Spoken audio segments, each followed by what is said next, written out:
تو یہ that is wrong. تو ہم مہنگائی کے تھوڑے اعداد و شمار کے حوالے سے بات کر رہے تھے بھائی. اب ایک ایک نرخ آپ کو بتائیں گے. یہ جو آپ نے پیچھے دیکھے نا ہمارے ماشاءاللہ کتنی خوبصورت گاجریں اور نہ جانے کیا کیا اجناس خان صاحب نے ڈھونڈ کے یہاں پر لگوائے ہیں ماشاءاللہ سے. تو بہرحال بات یہ ہے کہ اعداد و شمار یہ بتاتے ہیں کہ جنوری میں مہنگائی میں اضافے کی شرح 2.4% پر آئی ہے. کائنڈلی یہ لکھا بھی اسی طریقے سے کریں تاکہ لوگوں کو نظر بھی اس طریقے سے ہو کہ ہو کیا رہا ہے. اور پھر یہ ہے کہ پاکستان ادارہ شماریات کے مطابق گزشتہ ماہ ملک کے شہری علاقوں میں مہنگائی میں 0.2% اضافہ ہوا اور مرغی کے گوشت کی قیمت 35.26% بڑھی. اندازہ کریں 35.26%. اچھا پھر اس کے ساتھ مونگ کی دال کے دام 5.43%، 4.3% بڑھے. چینی 0.95% اور گھی 0.28% مہنگا ہوا. تو یہ آپ پرسنٹیج دیکھ سکتے ہیں کہ کیا ہو رہا ہے یہاں پر. وزیر خزانہ اس پر کیا کہتے ہیں صدر؟ اچھا وہاں پر تشویش کا اظہار. وزیر خزانہ کہتے ہیں جی اقتصادی رابطہ کمیٹی کے اجلاس میں بھی انہوں نے چینی سبزیوں اور ایڈیبل آئل کی جو قیمت ہے اس پہ اضافے پر تشویش کا اظہار کیا ہے. تو ان کے کانوں تک ظاہر ہے جب وہ پریس کانفرنس کرتے ہیں میڈیا کے صحافیوں سے انٹریکشن کرتے ہیں تو ان سے یہ سوال پوچھے جاتے ہیں کہ عوام تک اس کی ثمرات کیوں نہیں پہنچ رہا ہے. تو انہوں نے اس کی تشویش کا اظہار کیا. آج ہم نے کیا یہ ہے کہ آج ہم نے اس پر ملک بھر میں اپنے نمائندگان سے بات کرنے کی کوشش کی ہے. ان کو ہم نے لائن پہ لیا ہے. کراچی سے ہمارے ساتھ موجود ہیں افضل پرویز صاحب، لاہور سے ہمارے ساتھ ہیں مظہر اقبال اور کوئٹہ سے ہمارے ساتھ ہیں عبداللہ مکسی. بہت شکریہ آپ تینوں کا، آپ نے ہمارے لیے وقت نکالا. سب سے پہلے مکسی صاحب سے ہی شروع کرتے ہیں کیونکہ وہ ظاہر ہے کہ وہاں پر سردی زیادہ ہے، ٹھنڈ زیادہ ہے. تو عبداللہ مکسی بتائیے گا کہاں پر آپ موجود ہیں اس وقت؟ آپ کے پیچھے جو ہے وہ کوئی دکان ہے کیا ہے؟ ریٹس وغیرہ ویسے ہم لوگوں کو یہ سمجھانے کی کوشش کرتے ہیں مکسی صاحب کہ یہاں پر نا بیسکلی مہنگائی کم نہیں ہوتی، مہنگائی میں اضافے کی شرح جو ہے وہ کم یا زیادہ ہوتی ہے لیکن مہنگائی اسی طرح سے بڑھتی ہے. آپ نے اوور دا ایئرز یا ابھی حال ہی میں کیا چینجز دیکھے مہنگائی میں؟ اللہ اکبر. عبداللہ مکسی سے ہمارا رابطہ جو ہے اس نہیں ہو پا رہا ہے، کچھ کنیکشن. افضل پرویز صاحب سے یہ سوال ہے. ہم کراچی چلتے ہیں، کوئٹہ سے ڈائریکٹ کراچی میں ہوائیں بھی آتی ہیں کوئٹہ کی. تو افضل پرویز ہمارے ساتھ ہیں. افضل کراچی میں تو بھائی علاقہ وائز بھی پرائس فلکچویٹ کر رہے ہوتے ہیں. جیسا جیسے علاقے کہتے ہیں نا اس کے وہاں پہ رہائشی لوگ رہتے ہیں، جس طرح کی ان کی افورڈیبلٹی ہوتی ہے اس طرح پرائس بھی ہوتے ہیں. ذرا ہمیں ایک اوور آل آئیڈیا دیں کہ حالیہ دنوں میں کتنی زیادہ قیمتیں بڑھی. گوشت کی بات کریں اس میں مرغی ہو گئی، بڑے کا گوشت ہو گیا، سبزیاں ہو گئیں، سب کس رفتار سے بڑھی ہے مہنگائی؟ جی بالکل اشفاق، صدف، اگر دیکھا جائے تو مہنگائی تو بہت تیزی سے اب بڑھتی دکھائی دے رہی ہے. اس کی سب سے مین وجہ رمضان آنے کو ہے. جب رمضان المبارک کا مہینہ آتا ہے تو اس سے قبل ہی جو دیکھا جائے تو مہنگائی کا ایک طوفان آتا ہے اور سب طوفان کی سب سے سبب بنتا ہے منافع خوری. منافع خور سرگرم ہو جاتے ہیں اور وہ شروع ہو چکے ہیں. دیکھا جائے تو کمشنر کراچی کی جانب سے بڑی حکمت عملی، بڑے اجلاس ہوتے ہیں لیکن وہ کاغذی کارروائی تک ہی محدود رہتے ہیں اور عوام مجبور ہوتی ہے، چاہے وہ گوشت ہو، سبزی ہو یا پھر فروٹ ہو، اس وقت مہنگے داموں خریدنے پر. آپ آج اس بات کی مثال لے لیں، جو کیلا 100 روپے درجن ملا کرتا تھا اب وہ نایاب ہو چکا ہے، مارکیٹ سے غائب ہے. 150 روپے درجن کے حساب سے کیلا اب دستیاب ہے شہریوں کے لیے. اگر ہم گوشت کی بات کریں تو گوشت تو اب بہت دور کی بات ہے، شہریوں کے لیے خواب بن چکا ہے. چھوٹا گوشت بکرے کا جو بڑا طاقتور ہوتا ہے، سردیوں کا موسم ہے، لوگ اس کی یخنی بھی پیتے ہیں اور اس گوشت کو پسند بھی کرتے ہیں، تو وہ یقیناً طور پر 2500 روپے کلو کے حساب سے فروخت ہو رہا ہے. جو کہ دیکھا جائے بچیا کا گوشت، کہتے ہیں کہ بچیا گوشت لوگ عام طور پر اپنے گھروں میں استعمال کرتے ہیں، بڑی تعداد میں استعمال ہوتا ہے، تو وہ بھی کوئی پیچھے نہیں ہے. 1600 روپے کلو اس کی جو قیمت ہے. اس کے بعد اگر بھینس کے گوشت کی بات کریں تو بہت زیادہ ملتا ہے. بھینس کا گوشت تو زیادہ تر شہری بھینس کا گوشت ہی لیتے ہیں دھوکہ دہی کے ذریعے، کیونکہ منافع خوروں نے منافع کمانا ہوتا ہے، تو وہ بھی 1200 روپے کلو کے حساب سے گوشت ملتا ہے.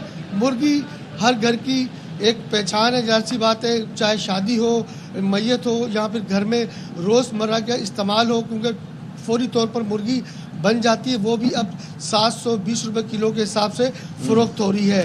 اس طرح دیکھا جائے تو کمشنر کراچی کی جانب سے دھویں دار جرمانے کیے جاتے ہیں، دکانیں سیل کی جاتی ہیں. یہ سب نمائشی آپریشن ہے. کمشنر کراچی کی جانب سے ٹھوس اقدامات دیکھنے میں بالکل بھی نہیں آئے. مجھے یہ ذرا بتائیے گا، ٹماٹر ایک تو آپ نے یہ بتایا نا کہ یہ بھینس کا جو گوشت ہے، کیونکہ ایک تو ہمیں بتایا جاتا ہے بچیا کا اویلیبل ہوتا ہے، وہ تو ہم دیکھ رہے ہیں کہ 1500-1600 روپے کلو تک بھی دستیاب ہے. ایک تو اس بابت بتائیے گا، اور پھر دوسرا یہ ہے کہ آپ نے کمشنر صاحب کے دعووں کے، ہم تو یہ بھی سنتے ہیں کہ آج کل کوئی تھرڈ پارٹی کے ذریعے کچھ معاملات بھی طے ہوتے ہیں انتظامیہ اور دکانداروں کے درمیان، جن میں سامنے کوئی نہیں آتا لیکن حصہ جاتا رہتا ہے کہیں نہ کہیں، اور اسی کی وجہ سے کہیں چھاپے بھی نہیں پڑتے.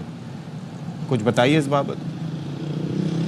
جی بالکل اشفاق، آپ نے صحیح کہا. یہ جو مرغی کے ریٹ ہیں یہ ایک بند کمرے میں صرف 4 لوگ جو ہے ڈیسائیڈ کرتے ہیں. اس کے بعد مرغی یا گوشت کی قیمت مقرر کی جاتی ہے. اس حوالے سے سابقہ کمشنر کراچی افتخار شلوانی کی جانب سے بہت زیادہ ایکشن لیا گیا تھا. اس کے ریٹ اوپن مارکیٹ میں کھلنے چاہیے تھے کراچی کمیٹی مارکیٹ ایسوسیشن کے ذریعے. اس کے لیے جگہ بھی فراہم کی گئی تھی منڈی کے اندر، لیکن یہ اتنی باعث طاقتور مافیا ہے، وہ نہ تو کوئی مرغی کے جو ڈیلر ہیں وہاں پہنچے اور نہ ہی کسی نے کوئی دلچسپی لی. اس حوالے سے جب دوسرے کمشنر کراچی اقبال میمن کی جانب سے مہنگائی کو کنٹرول کرنے کے لیے ایک ٹیم تشکیل دی گئی تھی، ٹاسک فورس. انہوں نے جو ڈیلر ہوتے ہیں ان کو پکڑ دھکڑ شروع کری تو ان پہ بھی پریشر آیا، وہ کمیٹی معطل ہوئی اور بالآخر وہی ہوا. آج بھی مہنگے داموں مرغی کی قیمتیں مقرر کی جا رہی ہیں. وہ کمیٹی ہی کیا جو کام کر دے اور ٹائم پہ کر دے اور مناسب کام کر دے. آپ ساتھ ہی رہیے گا افضل ہمارے ساتھ. ہم مظہر اقبال کی طرف چلتے ہیں، لاہور سے ہمارے ساتھ ہیں. لاہور میں ہم بھائی طرز حکمرانی میں بھی فرق ہوتا ہے، تو ذرا یہ بھی جانیں گے کہ کیا عوام کے جو ریئل ایشوز ہیں ان پر بھی چیک اینڈ بیلنس رکھا جاتا ہے. مظہر آپ بتائیں، پہلے تو قیمتیں بتائیے گا اور پھر جس طریقے سے جرمانے، فائن اور جو سرکاری نرخ ہوتے ہیں اس کے مطابق فروخت کرنا، کیا اس پر بھی نظر رکھی جاتی ہے وہاں پر؟ جی دیکھیں، لاہور شہر کی اگر ہم بات کریں، بلکہ پنجاب بھر میں سبزیاں اور پھل جی اب عوام کی جو پہنچ سے وہ دور ہوتے جا رہے ہیں. سبزی ضرورت ہے روزمرہ کی، لیکن اس کے نرخ 1-2 چیزوں کے کم بھی ہوئے ہیں، لیکن پھر بھی اتنے ہیں کہ عام آدمی، اگر ہم پہلے پھلوں کی بات کرتے ہیں کہ سیب 300 سے 400 روپے کلو، کچھ عرصہ قبل 200 روپے کلو تھے، لیکن سیب مہنگا ہوتا جا رہا ہے. پھر اس کے بعد کیلا، یہ بھی کوئی 250 سے 300 روپے کیلا درجن ہے، عام میں مارکیٹ کی بات کر رہا ہوں. اچھا، پھر اس کے بعد کنو، یہ موسمی پھل ہے اور اب وہ 500 روپے درجن سے کم نہیں ہے. یہاں پر تول کے دیتے ہیں 200 روپے فی کلو، اس پہ 4 دانے چڑھتے ہیں، 4 ساڑھے 4، یعنی کہ وہ آپ 500 550. اچھا، اب اس کے بعد دیگر پھل، یہ اسٹرابری نیا پھل آیا ہے، یہ 1000 روپے کلو تھا، اب 600 روپے پہ آیا ہے. اب مجھے بتائیں یہ عام آدمی یا درمیانہ طبقہ نہیں کھا سکتا. اچھا، اگر ہم سبزیوں کی بات کرتے ہیں، اس کے ساتھ ساتھ سبزیوں میں اپنا جو آلو ہیں وہ اس وقت عام مارکیٹ میں 80 روپے، پیاز 120 روپے، پیاز پہلے 200 روپے تک گیا تھا، کچھ چلیں اب کم ہوا ہے، اس میں کمی آئی. آلو کی قیمت بھی جو ہے وہ 100 روپے سے اوپر تھی. اچھا، ٹماٹر جو ہے وہ اس وقت عام مارکیٹ میں 100 روپے ہے، شملہ مرچ 250 روپے سے 400 روپے تک. ادرک 2 قسم کی ہیں، ایک 400 روپے کلو ہے، ایک 800 روپے کلو ہے. اچھا، مرچ 120. اگر آپ میری بات سن سکیں، یہ سبزیاں تو چونکہ روزمرہ استعمال کے آئٹم ہیں، اس کے اندر یہ ہے کہ ایک تبدیلی ایک الگ چیز ہے. فروٹس کے حوالے سے مجھے یہ بتائیے گا کہ یہ ایک ایسی چیز نہیں ہے کہ جس کو اسٹور کیا جا سکے، یعنی کہ سیب اگر چاہیے تو 2 دن زیادہ سے زیادہ آپ رکھ سکتے ہیں، 3 دن رکھ سکتے ہیں. اچھا، ابھی وہ رمضان میں یہ ہوتا ہے کہ طلب کا فیکٹر بھی بڑھ جاتا ہے، یعنی کہ کئی چیزیں کنیکٹڈ ہوتی ہیں طلب اور رسد سے، یعنی کہ ڈیمانڈ بڑھ جاتی ہے تو وہ ڈیمانڈ پش انفلیشن بھی ہوتی ہے نا. تو اب مجھے یہ بتائیے گا کہ ابھی سے کیوں یہ چیزیں مہنگی ہو رہی ہیں، کیا اس معاملے میں کیا منافع خوری ہو رہی ہے، اور اگر یہ سلسلہ چلتا رہا تو پھر رمضان تک کیا حالت رہے گی، ہے نا؟ یہی کچھ ہو رہا ہے. جی بالکل، آپ نے صحیح کہا کہ جب رمضان میں طلب بڑھے گی تو لازمی بات ہے اس چیز کی قیمت بڑھے گی. مثلاً پیاز، بیسن، اس کے بعد جو پالک، یہ جو پکوڑے اور اس میں استعمال ہوتا ہے، لوگ افطاری کے وقت کرتے ہیں، ان چیزوں کی قیمتیں بڑھ جاتی ہیں. اس میں ذخیرہ اندوزی کہہ لیں. آج کی اگر ہم بات کریں نا، یہ آج کیوں بڑھ رہی ہے؟ حکومت نے چند دن قبل 7 روپے فی لیٹر ڈیزل بڑھا دیا. اب ٹرانسپورٹیشن کے اخراجات بڑھ گئے، انہوں نے وہاں سے اسی وقت، وہ تو 1 منٹ نہیں لگاتے، وہاں سے ریٹ بڑھے ہیں. اب وہ جو پک اپ ہے یا وہ جو ٹرک ہیں، وہ جو ٹرالر ہیں، جہاں سے یہ چیزیں آتی ہیں، تو وہ فوری طور پر اپنا کرایہ بڑھا دیتے ہیں. اگر وہ کرایہ بڑھا ہے تو اس کے ساتھ ہی آگے دکاندار ہے، اس نے بھی چیزیں بڑھا دینی ہیں. ایک اس کا فیکٹر تو یہ ہے. دوسرا ابھی مصنوعی ذخیرہ اندوزی بات نہیں آئی, یہ رمضان کے بالکل قریب آ کے شروع ہوگی, کوئی 10 دن پہلے. پھر اس کے بعد ان چیزوں کو سٹور کیا جا سکے گا جو رمضان میں بڑھتی ہیں. ان میں پھل بھی ہیں, خصوصی طور پر فروٹ چاٹ کے لیے جو پھل استعمال ہوتے ہیں, کیلا, سیب اور دوسرے. پھر اس کے بعد جو یہ پکوڑے سموسے کے لیے آلو, جو دوسرا پالک, پھر اس کے بعد دیگر چیزیں, یہ ان کی چیزوں کی قیمتیں بڑھیں گی. اچھا, لیکن اب حکومت نے ایک اچھا اقدام جو کرنے کا ہے کہ اس نے ماڈل بازار یہاں پہ لاہور شہر میں بھی اور پنجاب کے مختلف شہروں میں لگائے ہوئے ہیں, لیکن وہ ذرا ہر گلی محلے میں نہیں ہے, دور ہیں, وہاں تک جانا آنا لوگوں کے لیے ہے, لیکن وہاں پر چیزیں کوئی 15 سے 20% عام مارکیٹ سے سستی ہیں. وہاں پر کوئی تھوڑا بہت چیک اینڈ بیلنس ہے, لیکن مارکیٹ عام اگر ہم بات کریں بازاروں کی تو وہاں پر اچھا جو چیک کرنے والے ہیں وہ آتے ہیں, چیک کرتے ہیں اور چلے جاتے ہیں. تھوڑا بہت کسی کو جرمانہ کر دیا, کسی کی سفارش آ گئی اس کو روک دیا, کسی کی سفارش نہیں آئی اس کو جرمانہ کر دیا, وہ چلے جاتے ہیں. مظہر ویٹ کر رہے ہیں رمضان کا, کیونکہ اگر رمضان میں جب زیادہ ایکٹیو ہوں گے تو لوگ کہیں گے دیکھیں جی کام ہو رہا ہے, ابھی کیا فائدہ ہوگا. ابھی کیا ملے گا. تھینک یو سو مچ مظہر اقبال. افضل پرویز کراچی سے, لاہور سے مظہر اقبال. اور یہ جناب ہم نے آپ کے سامنے حقیقتاً گراؤنڈ ریالٹی جو صورتحال ہے وہ رکھی ہے, ہم نے اپنی طرف سے کوئی ریٹس جو ہے نہیں بنائے ہیں. یہ آپ اچھا, ایک چیز میں نے دیکھی ہے کہ آج کل اس سیزن میں کوئی سیزن کا اثر ہے, یہ کیا ہے کہ سبزیاں فریش بھی آ رہی ہیں, ان کے ریٹس بھی نسبتاً کم ہیں کمپیریٹیولی. سبزیوں کی اگر میں بات کروں, جیسے کہ آلو پیاز کی بات ہو گئی, یا پھر ایون پالک یا ساگ وغیرہ کی بات ہو گئی, اور سبزیاں جو ہیں مطلب توری وغیرہ ہو گئی, لوکی ہو گئی, تو ان کے ریٹس جو ہیں وہ کافی نسبتاً بھائی. لیکن ہمیں جو ہم سوچ رہے تھے کہ موسمی کینو, ہاں نہیں وہ تو اس طریقے سے ہمیں ابھی تو ہمیں بتایا گیا تھا کہ ہمیں نئی فصل آ رہی ہے اور نیا ابھی مال آئے گا تو پتہ نہیں چیزیں بہتر ہوں گی, لیکن بہرحال ویسے نہیں ہوا. تو آگے آپ سوچ لیجئے کہ حکومت کا کام ہے یہ کنٹرول کرنا. بھائی آپ سبسڈی بے شک نہ دیں, لیکن آپ یہ کنٹرول رکھیں. اگر یہ جو مارکیٹ میں یہ جو فیکٹرز کام کرتے ہیں نا, ان کے اوپر تھوڑی نظر رکھیں. بھائی سرکار نے جو نرخ طے کر دیے اسی پر آپ دے دیں تو بہت بہتری ہو سکتی ہے. سرکار کے یہ نرخ پہ سرکار کو ہی نہ دیتے ہوں کہیں, ایسے ہی ہے. اچھا چلیں جی, اب آگے بڑھتے ہیں اور ہم آپ کو بتاتے ہیں کہ کیڑے مکوڑوں سے کھاد بھی بنتی ہے. تو ایسا آپ کو کیسے ہوتا ہے یہ ہم آپ کو بتائیں گے. مٹیاری میں فصلوں کے لیے ایسی کھاد استعمال کی جا رہی ہے جو کیڑوں سے تیار ہوتی ہے, ظاہر ان کی ڈی کمپوزیشن کے بعد وہ تیار ہوتی ہے. سو ہمیں رپورٹ کر رہے ہیں امتیاز علی چنا.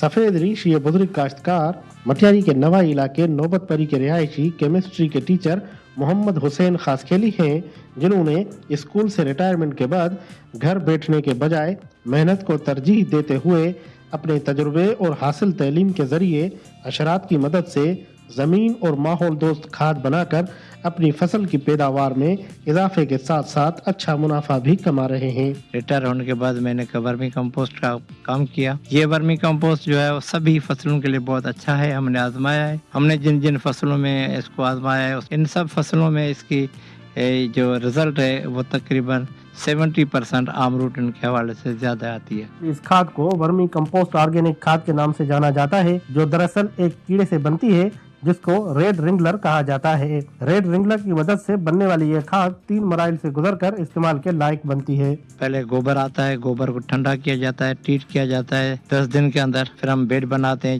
تو اس میں ہم پھر ریڈ رنگلرز چھوڑتے ہیں. 1 فٹ کے اندر 1000 رنگلرز چھوڑتے ہیں. یہ اس کو 2 مہینے کے اندر گوبر کو کھا لیتے ہیں اس میں, اور 2 مہینے کے بعد یہ بن جاتا ہے. گورنمنٹ اسکول سے ریٹائر کیمسٹری کے اس ٹیچر نے یہ چھوٹا سا ورمی کمپوسٹ آرگینک کھاد کا پلانٹ لگا کر نہ صرف اپنے فصلوں کے لیے فائدہ مند بلکہ علاقے کے مختلف لوگوں کے لیے روزگار کا ذریعہ بھی بن رہا ہے. کیمرہ مین خلیل احمد کے ساتھ امتیاز علی چنا, ایئر وائی نیوز, مٹیاری. سوچیں کیا کیا ہو سکتا ہے. اور دنیا میں ایسے کیڑے, ایسے ورم بھی پائے جاتے ہیں اشفاق جو پلاسٹک کھاتے ہیں. اور پلاسٹک کو دنیا سے ختم کرنے کا اہم ذریعہ ہر طرح کی پلاسٹک کھاتے ہیں. یس, ان کی افزائش کی جا رہی ہے. اوکے, کچھ کیڑے ہمارے دماغ میں بھی ہوتے ہیں ٹائمز, ہم نے سنا ہے. آپ کہاں سے کہاں بات کو لے جاتے ہیں, ایسے ہی جسٹ بات سے بات نکلتی ہے. آپ کی کافی ختم ہو گئی ہے تو میں گفتگو کا آگے بڑھاؤں اسے گفتگو کو.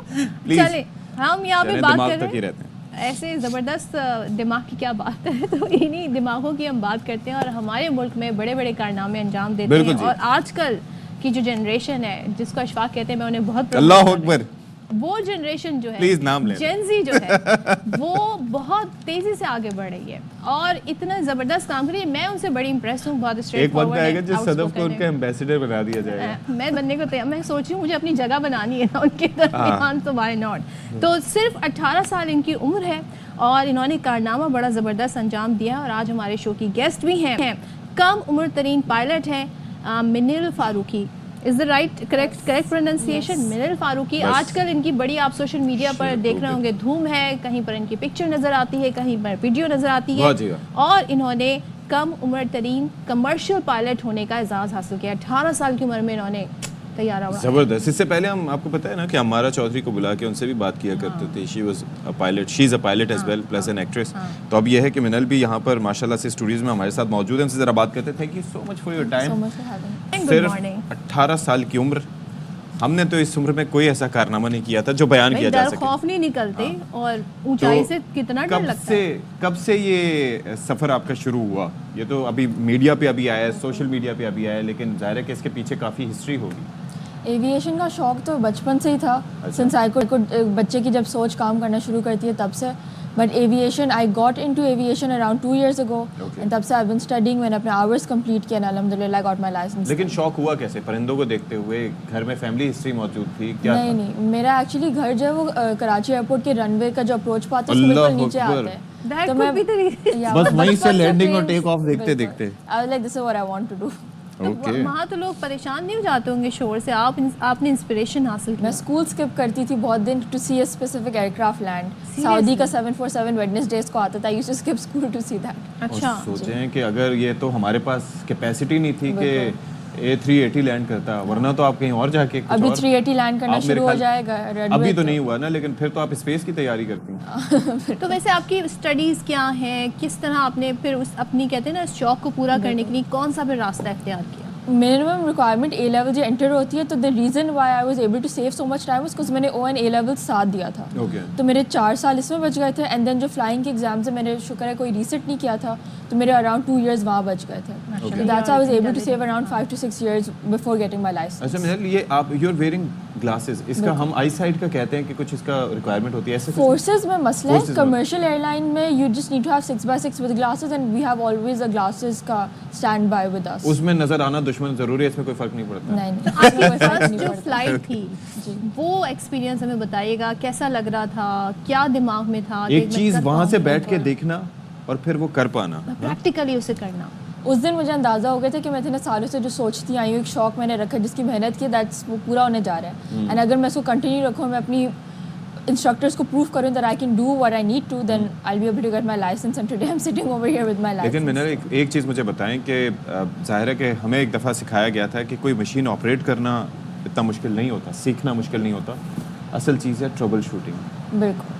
تو ابھی کبھی آپ کے ساتھ کوئی ایسا ہوا واقعہ کہ جب آپ کو اپنے نروس کو اسٹرانگ رکھنا پڑا ہو, یا اپنے آپ کو کمپوز کرنا پڑا ہو؟ لوگوں کا سوال ہوتا ہے why are pilots paid so much for sitting with autopilot on. It is for that 1% chance, خدا نہ خواستہ کچھ بھی ہو سکتا ہے. میرے ساتھ اکثر ہوا ہے, but the scariest thing was take off پہ ہمارا جو RPM ہوتا ہے drop, and we had to like we landed back on this runway. And because اس کے اندر یہ ہوتا ہے کہ وین یو ٹیکنگ آف تو ایک اسپیسیفک اسپیڈ چاہیے ہوتی ہے. جو پیسنجر ایئر کرافٹ ہوتے ہیں V1 V2 اس طریقے سے یہ ہوتا ہے, لیکن اس طرح سے تو پھر اگر وہ اسپیڈ حاصل نہ ہو تو پھر حادثے کا خدشہ ہوتا ہے. بالکل. And if you take of تو آپ کی اسپیڈ واش آؤٹ ہو جاتی ہے, نیوز سال کر جاتا ہے. ایگزیکٹلی. سو منل, آپ نے 18 سال کے بعد تو ہمارے یہاں لائسنس ملتا ہے, ڈرائیونگ لائسنس ملتا ہے, ID کارڈ بنتا ہے, تو گاڑی پہلے چلانا سیکھی یا جہاز ہی ڈائریکٹ اڑا؟ میری بہت مشہور بھی ہوئی تھی بات. I was like my moms like کہ ڈرائیونگ لائسنس لے لو. لائک میرا فلائنگ ختم ہو جائے پھر میں گاڑی بھی چلانا سیکھ لوں گی. تو ڈیورنگ دا ٹائم جو میرا لائسنس آ رہا تھا, میں نے گاڑی بھی اب چلانا سیکھ لی. میں آج بھی خود آئی ہوں. آپ کو کچھ نہیں لگتا ہوگا؟ بالکل اب نہیں, گاڑی میں تو کچھ نہیں لگتا.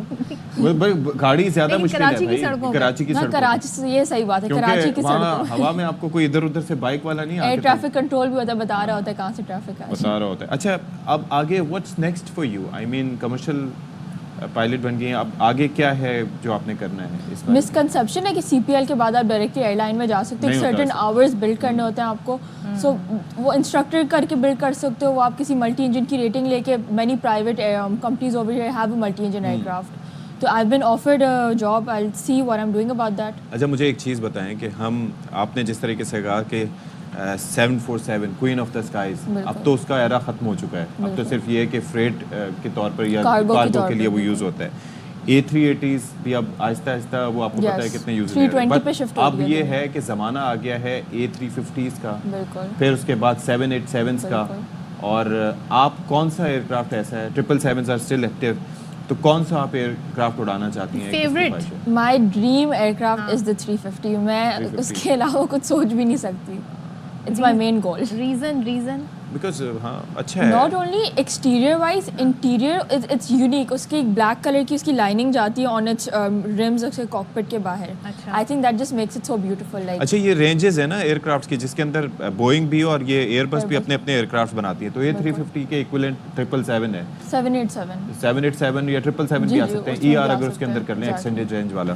A380 کا متبادل کوئی نہیں ہے. نہیں اس کا تو منال، جب آپ اس طرف آ رہی تھیں گھر والوں کی طرف سے کتنی انکریجمنٹ ملی، یا انہوں نے کسی طریقے سے کچھ ڈاؤٹ شو کیے کہ کر پاؤ گی کہ نہیں؟ وہ بھی وہ محبت میں آپ کی سوچ رہے ہوتے ہیں آپ کے پیرنٹس کہ بیٹا میرا بیٹا اتنا بڑا ٹاسک نہ لے لینا کہ کر نہ پاؤ. سو وہاں سے کیا سپورٹ ملی؟ میری فیملی میں ایک اچھی بات ہے، وہ بولتے ہیں کہ جو بھی پیشن ہے بچے کا، جو بھی اس کو کرنا ہے اس کو کرنے دو، but show us that you want to do it. اب ایسا نہیں ہے کہ میں اسکول میں obviously خراب گریڈز لا رہی ہوں پھر میں بولوں کہ ماما invest X amount of money for me to become a pilot. ایسا نہیں ہے. You show them you have the grades and then they'll invest towards what you want to do or the future you want to have. How does it feel like ایک عام انسان کی بات ہم کریں، ان کو لگتے ہیں 25 سال 26 سال sometimes 30 years to get there where you are now. تو آپ نے اتنی جلدی اچیو کر لیا، so how کیا فیلنگ آتی ہے؟ Obviously I'm very happy, but مجھ سے زیادہ I'm happy to see my mom so proud of me, to see my instructor so proud of me, and there's so many مجھے اتنے سارے چھوٹے بچوں کے سوشل میڈیا پہ میسیجز آ رہے ہیں کہ tell us how to do this. سو وہ میرے ٹائم پہ نہیں تھا when I was becoming a pilot. اندازہ کریں کہ شی از سینگ کہ چھوٹے بچوں کے مجھے میسج آ رہے ہیں. نہیں مطلب مجھ سے بھی چھوٹے مجھ سے بھی چھوٹے بچوں کے میسیجز آ رہے ہیں. اور اب آئی تھنک اب جو الیکشن ہوں گے اس میں اپنا پہلا ووٹ کاسٹ کریں گے، ایسے ہی ہے؟ یس انشاءاللہ. اگر کاسٹ کرنا پڑا. اچھا مجھے یہ بتائیں کہ اس کے اندر آپ نے کہا کہ انویسٹمنٹ تو کتنا پیسہ کیا اچھا خاصا چاہیے ہوتا ہے اس کے لیے؟ اچھا خاصا اماؤنٹ چاہیے ہوتا ہے؟ ہر کوئی کر سکتا ہے نہیں کر سکتا؟ بیکاز کئی لوگ تو آپ کو رابطہ کر رہے ہوں گے لیکن there are millions who are watching you right now. So flying کی ایک چیز ہے کہ اس میں آپ کو ایک دفعہ میں in bulk آپ کے پیسے جاتے ہیں. Unlike for example if you go to study for university abroad, وہ چھوٹے amounts ہیں but throughout the time so it adds up to more. But flying with currently it's around 1 crore کا total خرچہ with hidden charges, medical examination سب ملا کے آپ کا around 1 لگے گا اس میں.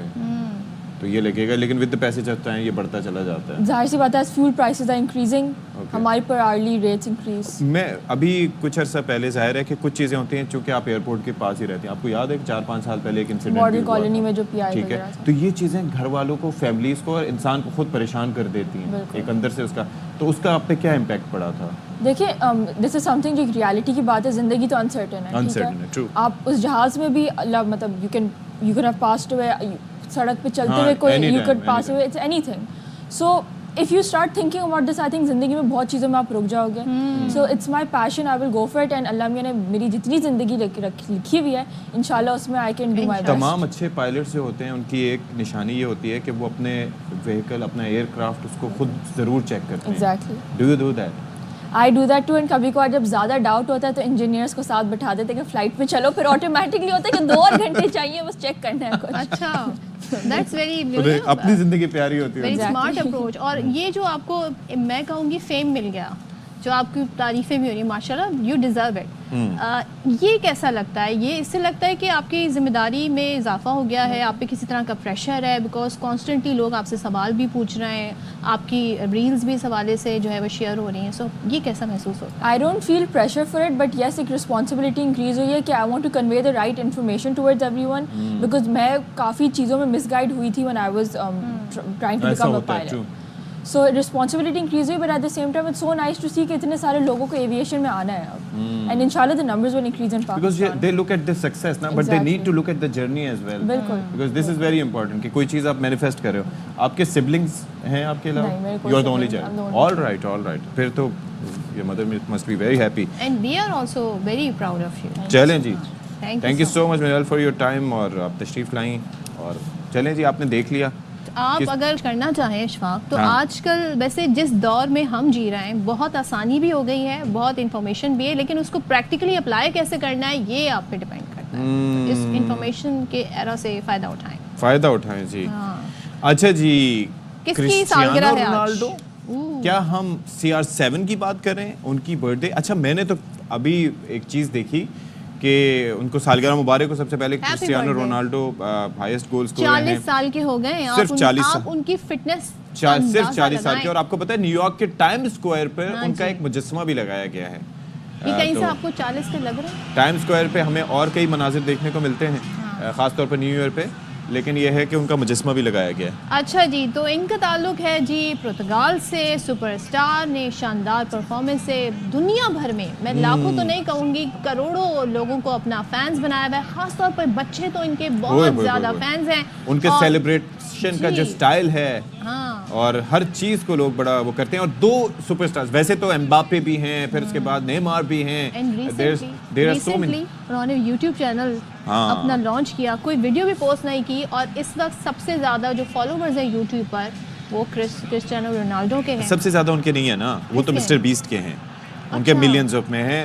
کرسٹیانو رونالڈو کے شروع میں کافی اوپر گئے تھے, لیکن پھر ایک وقت آیا کہ جب جس تیزی سے بڑھے جا رہے ہیں, جس کا اکثر شعیب اختر بھی ذکر کرتے ہیں کہ میں نے بہت ہی تیزی سے مجھے فالوورز ملے, اور زیادہ تر کا تعلق انڈیا سے. تو بہرحال انہوں نے سب سے زیادہ گول کرنے کا اعزاز حاصل کیا ہے پروفیشنل فٹ بال میں. رونالڈو کو ہیپی برتھ ڈے. اور رونالڈو سب کے لیے بہت بڑی انسپریشن بھی ہیں, ان کی فٹنس کے بھی لوگ بہت بڑے فین ہیں, بہت زیادہ آج کل وہ النصر کے ساتھ بھی کھیل رہے ہیں کلب کے ساتھ, اور ان کے صاحبزادے بھی جو ہے وہ اسی جونیئر لیگز میں وہیں پہ کھیل رہے ہیں. تو چلیں جی, اب تک وقت آ گیا ہے بریک کا. بریک کے بعد واپس آتے ہیں.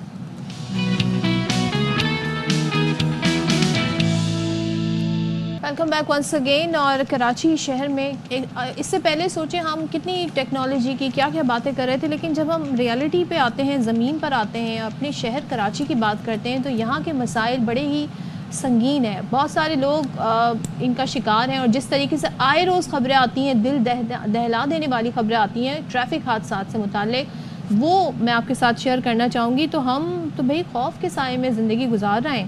گلی ہو, محلے ہو, کہیں مین ہالز کھلے ہوئے ہیں, کہیں پر کھڈے ہیں سڑک پر, وہ حادثے کا سبب بن رہا ہے. اب ہو کیا رہا ہے, یہ جو دندناتی بڑی بڑی آپ کو ہیوی ٹریفک دکھتا ہے نا, ٹرالر, بسیں, یہ سب جس طریقے سے یہ سڑکوں پہ پھر رہے ہیں, یہ معصوم شہریوں کی کس طرح جانیں لے رہے ہیں. اب آپ کو بتا دیتے ہیں کہ سرکار کے دعووں اور وعدوں کے باوجود یہ جو ٹریفک حادثات ہیں اس کو بریک نہیں لگ رہا ہے. گزشتہ روز 6 قیمتی جانیں ٹریفک حادثات میں چلی گئیں. حادثات 1 گھنٹے کے دوران ہوئے ہیں. گلستان جوہر, ملیر کھوکھرا پار میں پیش آئے. ملینین مال کے قریب ڈمپر نے کئی گاڑیوں اور موٹر سائیکلوں کو ٹکر ماری, اور اس حادثے میں میاں بیوی سمیت 3 افراد جاں بحق ہوئے, 1 شخص زخمی ہوا. ملیر کھوکھرا پار کی بات کریں تو یہاں 5 افراد تیز رفتار بے قابو بس کی زد میں آ گئے. اچھا ویسے ہم یہ بات کرتے ہیں کہ ظاہر ہے کہ یہ گاڑیاں خود تو آٹو پہ تو نہیں چل رہی, یہ ٹیسلا کی بنی ہوئی تو نہیں ہے کہ وہ آ کے خود آٹومیٹڈ پروگرام کے تحت ماری. It's the person who are driving these vehicles. اچھا نقصانات زیادہ کیوں ہوتے ہیں یہ بھی ہم ذرا بتا دیں. وجہ اس کی یہ ہے کہ کوئی موٹر سائیکل کسی موٹر سائیکل سے ٹکرائے, یا کوئی کار کسی چیز سے ٹکرائے, اس میں اور کسی ڈمپر کے ٹکرانے میں فرق ہے. آئی ایم شیور کہ اگر آپ ان کی مناظر دیکھیں گے, جو ڈمپر کسی گاڑی سے ٹکرا کے نیست و نابود کرنے کے باوجود اس کی حالت میں کوئی خاص فرق نہیں پڑا ہوگا. یہ جو توڑ پھوڑ بھی ہلکی پھلکی ہوئی ہے یہ لوگوں کی جانب سے کی گئی ہوگی جو انہوں نے شیشے توڑے ہیں اوپر سے اس کے ڈمپر کے, لیکن اس سے ہٹ کے ان کی حالت پہ کوئی نہیں. پلس ان کے بلائنڈ سپاٹس ہوتے ہیں. یہ جو ڈرائیورز ہوتے ہیں ایک تو ٹرینڈ نہیں ہوتے, ان کو زیادہ آورس ان سے کام کرایا جاتا ہے. پلس جو بلائنڈ سپاٹس ہوتے ہیں کہ نیچے بائک کھڑی ہوئی یا گاڑیاں ہیں, ایٹ ٹائمز ان کو نہیں پتہ چلتا. پلس اوور اسپیڈنگ, تو یہ بہت سے مسائل ہیں. اس پر بات ہاں سرکار نے وعدہ یہ کیا تھا جی کہ یہ 11 بجے کے بعد چلا کریں گے, لیکن اب ہمیں سرکار نے بتایا جی کام ہو رہا ہے ملک میں, شہر میں, تو اس وجہ سے ہمیں ان کو ڈے ٹائم میں بھی الاؤ کر دیا ہے. تو کیا کیا جا سکتا ہے بھائی, اس پر ذرا بات کر لیتے ہیں. ترجمان حکومت ہند سعدیہ جاوید ہمارے ساتھ موجود ہیں. بہت شکریہ سعدیہ, آپ نے ہمارے لیے وقت نکالا. اور یقین کیجئے آپ سے بات کرتے ہوئے یا کسی سے بھی ہم بات کرتے ہیں, مقصد ہمارا کرٹیسزم نہیں ہوتا. مقصد یہ ہوتا ہے کہ یہ وہ چیزیں ہیں, مثال کے طور پر اگر کوئی بے رحم ڈمپر اس طریقے سے آ رہا ہے اور اس کو چلانے والے کے کنٹرول میں نہیں ہے یا اس کی فٹنس نہیں ہے, تو اس حادثے کا شکار ہمارے پیارے بھی ہو سکتے ہیں, آپ کے پیارے بھی ہو سکتے ہیں, کیونکہ ہم بھی انہی سڑکوں پر آئے روز سفر کر رہے ہوتے ہیں. تو بتائیے گا کہ یہ کیا معاملات ہیں کہ آج کل بہت زیادہ یہ واقعات بڑھ چکے ہیں.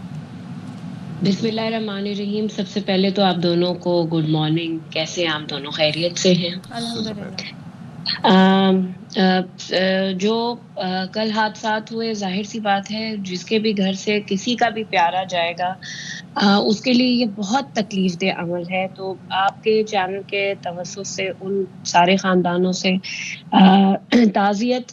اور بالکل کراچی میں اس سال کے شروع سے ٹریفک حادثات میں کچھ زیادہ ہی اضافہ رپورٹ کیا جا رہا ہے، اور جس میں بالکل یہ جو ہیوی ٹریفک ہے، مجھے نہیں پتا آپ کو کس نے بتایا، لیکن میری جو انڈرسٹینڈنگ بھی ہے اور جو میری بات بھی ہوئی تھی ٹریفک پولیس سے، اس میں انہوں نے مجھے تو یہی بتایا کہ جی رات کو 11 بجے کے بعد ان کی انٹری شہر میں الاؤ کی جاتی ہے. لیکن جو یہ حادثات ہوئے ہیں یہ سہ شام ہوئے ہیں، تو 11 تو بجے نہیں تھے. اور اس کا مطلب یہ ہے کہ انہوں نے قانون پہ عمل نہ کرتے ہوئے اور ٹریفک پولیس نے قانون پہ عمل نہ کراتے ہوئے ان کو شہر میں انٹری دی گئی اور انٹری دی جاتی ہے. اور اس کے مختلف وجوہ ہیں کہ یہ دیکھیں نا، یہ بعض ٹائم ٹریفک پولیس والے بھی ان ڈمپرز کو، ان بسز کو روک رہے ہوتے ہیں اور وہ نہیں روکتے، اور وہ ان کو بھی یہ خوف ہوتا ہے کہ کہیں یہ ہم پہ نہ چڑھا دیں، اور وہ اس لیے پیچھے ہٹ جاتے ہیں. ایک وجہ تو یہ بالکل ہے، اس میں کوئی ڈینائل نہیں ہے. سامنے آ کے تھوڑی روکنا ہے سعدیہ، اور انہوں نے تو نمبر نوٹ کرنا ہے، اور وہ پورے ایک روٹ سے چل رہے ہوتے ہیں. ایک جگہ اگر ٹریفک پولیس نہیں روک سکی تو دوسرے اسپاٹ پر انہیں روک سکتی ہے. تو آپ یہ کہہ رہی ہیں کہ ٹریفک پولیس میں خامیاں ہیں، وہ قانون پر عمل درآمد نہیں کروا پا رہی ہے. دیکھیں ایک تو پہلی بات یہ کہ جو کہ سی ایم صاحب نے اس بات کو جب یہ رپورٹ ہوا تھا تو اس کے بعد جو ایک میٹنگ کی تھی اس میں یہ ڈیسائیڈ ہوا تھا کہ دیکھیں کراچی 3 کروڑ شہر آبادی کا شہر ہے، پورٹ سٹی ہے. یہاں بالکل یہ بھی بات صحیح ہے کہ ڈسٹرکٹ ایسٹ میں ریڈ لائن کی وجہ سے بہت بڑے پیمانے پر ترقیاتی کام جاری ہیں، اس میں بھی کوئی دو رائے نہیں ہے، جس کی وجہ سے الاؤ کرنا ہے. کیونکہ ظاہر سی بات ہے کہ ہم بھی چاہتے ہیں کہ وہ جلد از جلد کام مکمل ہو، کیونکہ سڑکوں کی ٹریفک کی وجہ سے اس کی بھی لوگ تکلیف اٹھا رہے ہیں. اچھا، تو جو میٹنگ ہوئی تھی تو اس میں جب نمبر جو مجھے بھی پتا چلا، میرے لیے بھی حیران کن تھا کہ کراچی میں کوئی 650 پولیس کی ٹریفک پولیس کی نفری ہے، جو بہت کم ہے اگر دیکھا جائے کسی بھی طرح سے.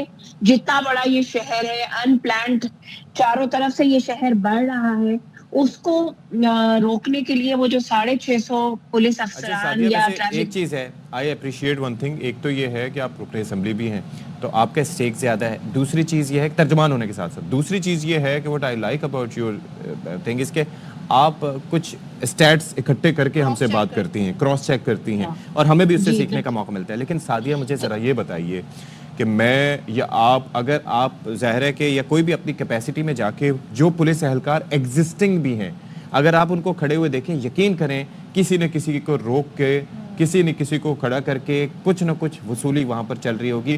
اگر آپ جا کے انٹرپٹ کر کے بھی پوچھیں گی اپنے آپ کو تعارف کرائے بغیر کہ یہ کیا ہو رہا ہے، وہ آپ کو یہ نہیں بتائیں گے کہ چالان کیا ہے.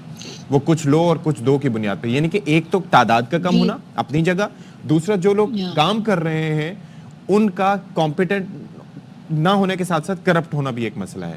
تو اس کے اوپر کچھ کیجئے نا. یہ بالکل آپ کی بات بالکل صحیح ہے کہ کمپیٹنسی ٹریفک پولیس میں بھی کم ہے، اور یہ جو شہر میں ہیوی ٹریفک کے لیے چاہے کسی بھی وقت ہو، رات کو 11 بجے کے بعد بھی ہو، یہ بھی ان ٹرین ڈرائیورز ہیں. ان کو اس طرح جس سپیڈ میں یہ گاڑیاں چلاتے ہیں وہ چلانے کی اجازت نہیں ہونی چاہیے. آپ نے خود کہا کہ وہ جو ہمارے یہاں لیبر لاز پہ تو امپلیمنٹیشن دور کی بات ہے، ان کے مالکان ان کو 14 کا حل کیا حکومت نکالے گی؟ اب آپ کیا کریں گے؟ آپ نے چیزیں آئیڈینٹیفائی کر لی، میڈیا نے آپ کے سامنے فیکٹس رکھ دیے. اچھا دیکھیں، اس کا ایک تو آلٹرنیٹو روٹس جو کہ یہ شہر میں ٹریفک کا داخلہ